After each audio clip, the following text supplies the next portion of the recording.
where the host was talking to an audience, that whether she works or not, and she said, yes, I do, and how much you get paid per hour, and how much you pay the babysitter. So she deducted whatever she pays to how much she makes an hour, and the result was only that $2 an hour remaining. She said, is it really worth it to go out and to be deprived from the joy of raising your kids, and to risk your kids by putting them in the hands which could be very risky? That's somebody who's not the mother looking after the kids. So she made a very good point that I was using this as a reference. What else, Sheikh Yusuf, that amongst the rights, the many rights that Islam secure for a woman versus the modern civilization?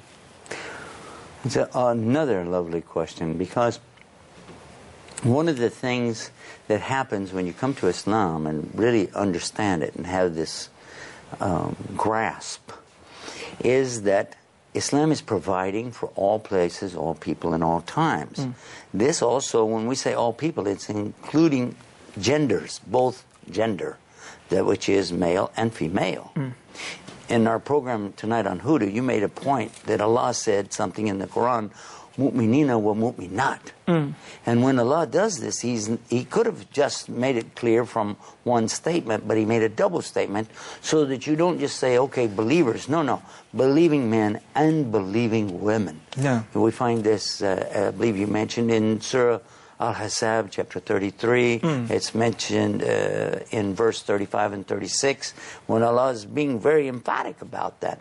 The believing man and believing woman, the fasting man, the fasting woman, and He's doubling up on this constantly. Correct. And so today we have a tendency, though, to overlook that and jam it together. Even in translations, the translators say the believing men and women and don't give this beautiful distinction. So it's important for us to come back and look to the Quran and the Sunnah to realize that stuff we've taken for granted, even thrown away, we were throwing away something beautiful. أحبتي في الله، يقول الشيخ من أجل ومن أجمل النعم والحقوق التي من الله عز وجل بها على المرأة ذكر النساء مرات عدة في القرآن، بل إفرادهن بالذكر أو ذكرهن مع الرجال على قدم سواء في مسألة المساواة في الأجر وفي العمل. وذكر بعض الأمثلة آية الأنبياء المؤمنون والمؤمنون والمؤمنات وبعضهم أولياء بعض، وذكر آية الأحزاب إن المسلمين والمسلمات والمؤمنين والمؤمنات. فالتأكيد على ذكر اللفظ المؤنث هنا ليس فقط إقرارا بوجودهن، ولكن مساواة المرأة على قدم وساق في مسألة الأجر والثواب والحساب والعقاب مع الرجل. هذا لم يكن معروفا من قبل، وهذا أيضا غير واقعي وغير صحيح في الحياة العملية في يومنا هذا. لهذا أحبتي في الله نأتي إلى ختام الشق الأول من حلقة الليلة. فاصل قصير ثم نعود، فانتظرونا. السلام عليكم ورحمة الله وبركاته. إن شاء الله حتى ننتهي من التعقيب على بعض هذه المكالمات، ثم إن شاء الله نستكمل أخذ التليفونات.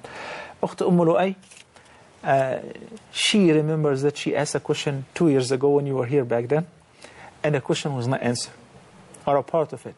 She said that you mentioned that once you uttered the shahada while you were walking in the mall, but you did not really mean it.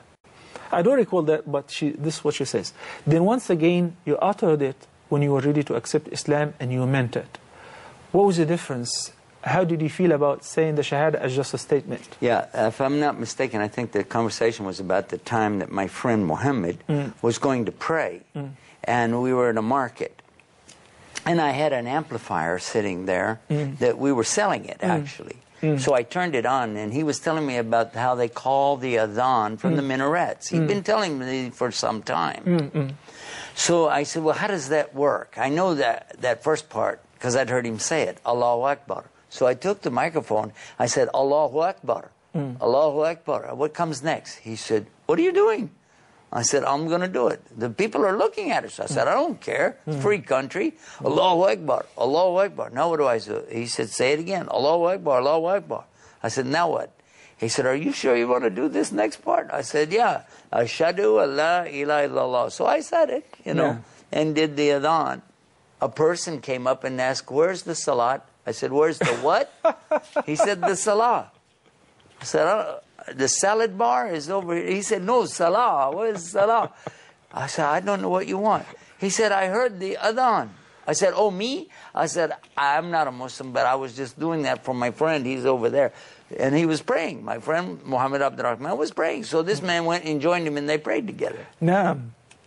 But how did I feel when I did the first time? Actually, the first time I did this, the Shahada, was in that adhan. And that's why when I do the adhan, sometimes I remember back about that, and it really grabs me heavy to realize how close I was to Islam and didn't know it. How close many of us are every day, and we don't know it. And so then when I did the Shahada, knowing what I was getting into and what it meant, the ramification behind it, it was very, very heavy. And you can't help it, but you see grown men and experienced people who are, you know, tough business people. So, but when they come into Islam and they do Shahada, they break down, tears coming out of them. Some are even sweating, and you can see them trembling and shaking when they're saying the Shahada. And I've seen it. I've seen it, yeah. And you ask them, how do you feel? They say, I never felt like this before. Subhanallah. Yes.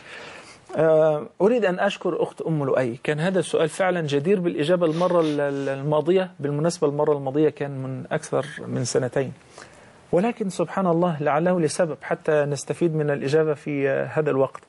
أم لؤي سألت سؤالا تعقيب على قصة الشيخ، أنه لما كان في تجارة كان لديه عدد من الأدوات الموسيقية والمكبرات الصوت، فكان يجرب إحداها في المول، وكان محمد عبد الرحمن معه، فقال بالمناسبة نحن نستخدم هذا المكبر في الآذان، فسأله عن الآذان وماذا تقولون، فالشيخ مرح بطبعه فقال له قل لي ماذا تقولون في الأذان، فقال له نقول الله أكبر الله أكبر، فردد بدون أن يعرف معنى ذلك، قال له وماذا تقولون بعد ذلك؟ قال أشهد أن لا إله إلا الله أشهد أن محمد رسول الله. قال ذلك كله، هذا ما كنت تعنيه أختي. الجدير بالذكر والمناسبة المضحكة أنه مجرد ما أن انتهى من ترديد هذه الكلمات جاء رجل كان يمشي في المول وقال أين الصلاة؟ أين تصلون؟ ظن أن هذا الأذان. هذا هو الموقف اللي حصل. وسؤال الأخت، شعورك إيه لما أنت قلت أشهد أن لا إله إلا الله أول مرة ولم تعنيها، ثم لما قلتها وأنت تدرك معناها وتعنيها وانتقلت بذلك من الكفر إلى الإسلام؟ فذكر موقف شبيه للمواقف التي نراها جميعا. يقول ترى الرجل البدين السمين عضلات مفتول العضلات لما يخالط الإسلام، لما تخالط بشاشة الإسلام قلبه، ثم يأتي ليتشهد ويشهد أن لا إله إلا الله محمد رسول الله، يخر، يكون كطير ضعيف رقيق البدن ولا يكاد يقاوم دموعه. وهذا رأيناه بكثرة. فالحمد لله عز وجل ما يقول الشيخ أنه شعر أنه إنسان مختلف تماما، وكل هذا الجبروت الذي كان فيه انقلب إلى ضعف وذلة بين يدي الله عز وجل، وخالطت الفرحة البكاء، فرحة قلبه دموع عينه. الأخت أيضا كانت تتكلم عن تلاوة بعض الآيات بالعربية، وأنا سمعت الشيخ يتلو بعض الآيات بالعربية وهو يشتغل على مسألة تعلم العربية، لكن المسألة ليست بهذه السهولة.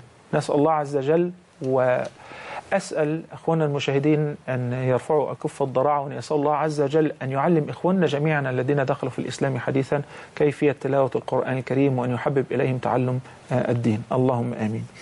الأخ رجب من الغردقة. Actually, this is a message that I wanted to share with you, and that because of your story of Islam, many people have accepted Islam according to his narration, in addition to what I know already. يقول الأخ أنه بعد أن سمع الكثير من غير المسلمين قصة إسلام الشيخ يوسف استس على قناة الرحمة المرة الماضية، أسلم كثير منهم، وهذا أمر مجرب لدينا. أسئلة كثيرة جدا، كثير منها أيضا من الاتصالات دعاء وترحيب بالشيخ وتحية. الأخت باكي نام تتكلم عن الدعوة، والمتلقي للدعوة أحيانا يشعر بكبر وهذا يمنعه من تقبل الدعوة. But she was asking about some of the invitees. They feel arrogant, you know, and they're reluctant to comply with the truth even if they know it and they admit to it, but because of arrogance. And basically this is what the Prophet ﷺ has said, that arrogance is a barrier between a person and entering heaven. So what's your comment on that? And she also say, how do you overcome such problem?